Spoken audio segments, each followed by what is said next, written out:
Hello and welcome to the Ruslan Belov channel. Today, on July 26, 2025, we'll be breaking down the situation in Ukraine. A tremendous number of significant events have taken place, so let's dive right in.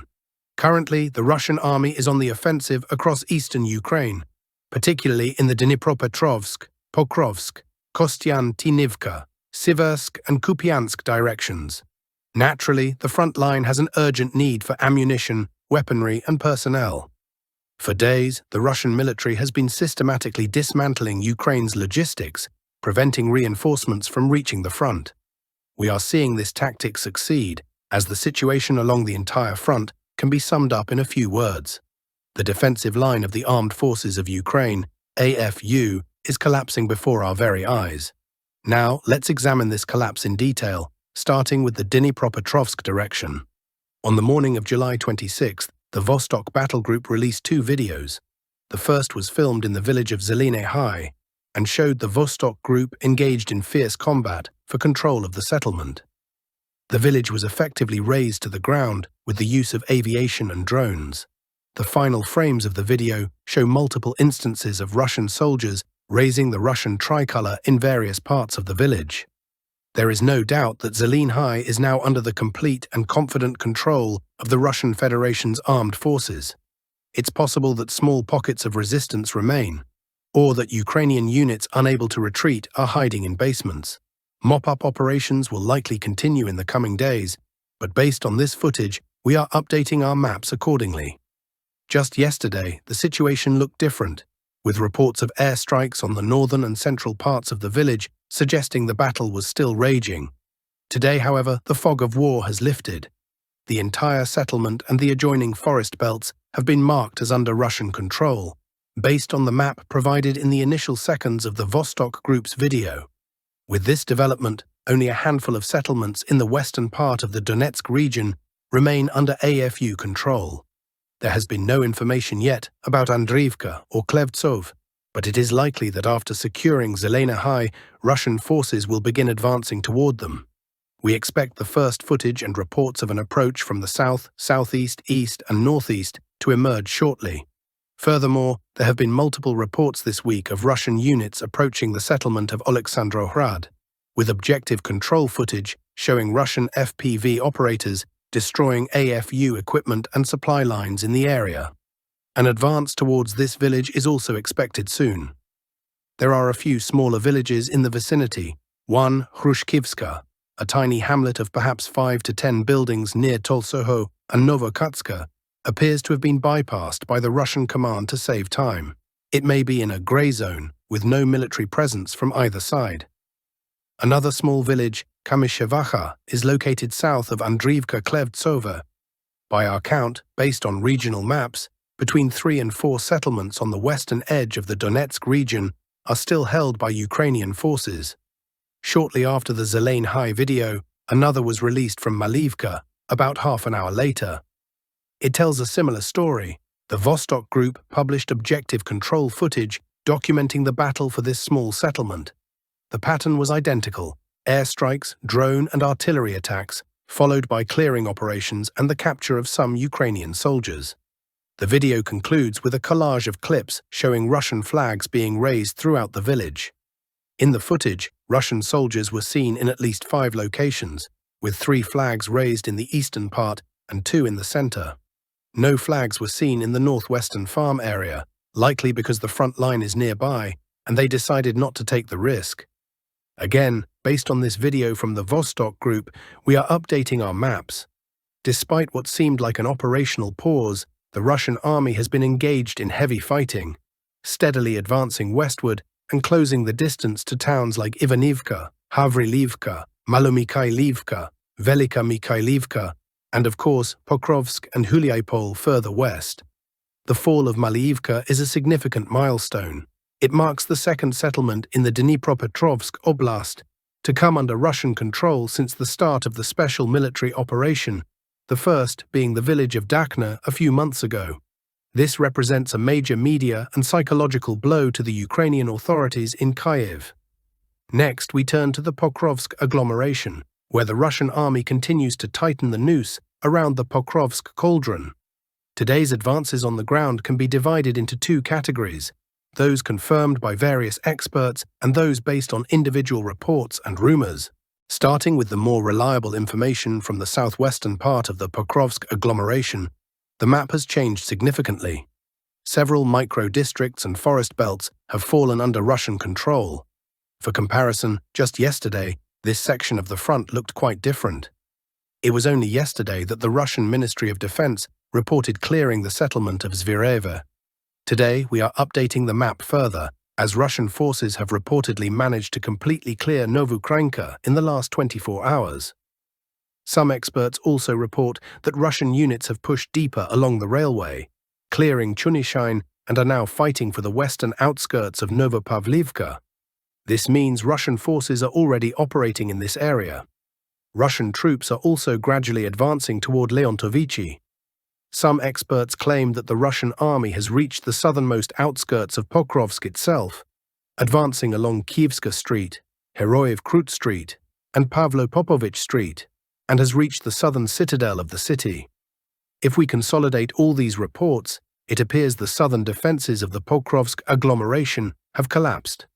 This, of course, diminishes the AFU's chances of mounting an effective defense.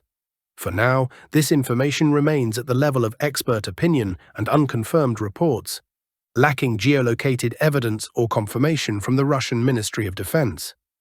We await further developments.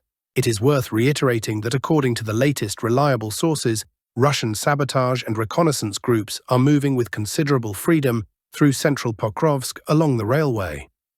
Reports indicate that logistics and communication between AFU units have been severed, leading to confusion about command and responsibility.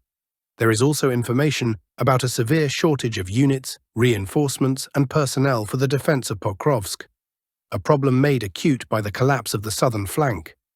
North and northeast of the Pokrovsk agglomeration, the Russian zone of control is also reportedly expanding.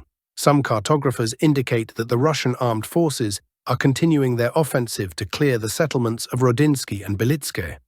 There are reports of Russian units entering the village of Zatishok and closing the distance to Zapovidny. In the near future, the Russian army is expected to launch offensive operations towards these two small villages. This would allow them to flank Rodinske and the Krasnolimanska mine, potentially cutting off all main supply routes and enabling an attack on the town from the north and northwest. A successful offensive here could cause the entire AFU defense in the northeastern, eastern, and southeastern sectors to crumble. Some experts now speculate that the city of Mirnohrad is likely to be completely encircled as a result of the ongoing battles on the northern and southern flanks of the Pokrovsk agglomeration. We will continue to monitor the situation to see if these predictions materialize. Finally, we move to the Kostiantynivka sector, which has also been a source of much interesting information. Last night, our understanding of the situation in the village of Yablonka was updated when reliable pro-Russian sources published another video detailing the combat in the area. And here, we can observe a series of FPV drone strikes. Again, in the final seconds of the video, you can see Russian units raising flags in different parts of the settlement. I'll remind you that a similar video showing flags in Yablonka was published several days ago. At that time, a large portion of the area was already marked as under Russian control, but the Russian Federation's Ministry of Defense had not yet confirmed the information. Today, new footage has emerged, and based on these new clips, it appears the village has been completely cleared. Furthermore, since this morning, some experts and cartographers have been reporting that the Russian army has not only cleared Yablonka, but that the settlement of Oleksandro Kalinove has also fallen under the full control of the Russian armed forces, leading to corresponding map updates. This indicates that the western flank and the western exit, the H20 highway leading from the settlements of Katarinivka and Klebanbyk, are now under the control of the Russian army. The Ukrainian side has lost the ability to evacuate, rotate troops, or move supplies along this route. Physically, this line is now blocked by Russian units. The Ukrainian side is left with just one narrow corridor along the 0522 road, heading north towards Pleshchivka and further on to Kostiantynivka. However, this road is also under intense fire control from the Russian armed forces. Dozens of videos are published almost daily, showing Russian FPV operators working over Kupansk and Katerinivka. It's also important to remember that the Russian army is currently actively advancing south along the Kryvyi Torets River and north from the direction of Sherbinivka. As a reminder, we updated our maps in recent days based on publications from various sources. We are therefore coming to the conclusion that the pocket south of Kupansk will likely collapse in the very near future. Next, we move to the Siversk sector of the front. This time, the most significant news isn't coming from the vicinity of Siversk, Serebryanka, Verkhnokamianska, or Novoselivka. Today, the most crucial footage comes from the Serebryanska forestry. Reports indicate that over the last few days and weeks, the Russian army has managed to break the defensive potential of the armed forces of Ukraine in this area. Since this morning, information and corresponding map updates have been coming in about the southeastern part of the Serebryansky forestry. Last night, objective control footage was published showing several Russian soldiers emerging from the forest to raise the Russian army's flag and banner. Based on this footage and the coordinates provided, some cartographers made map updates yesterday.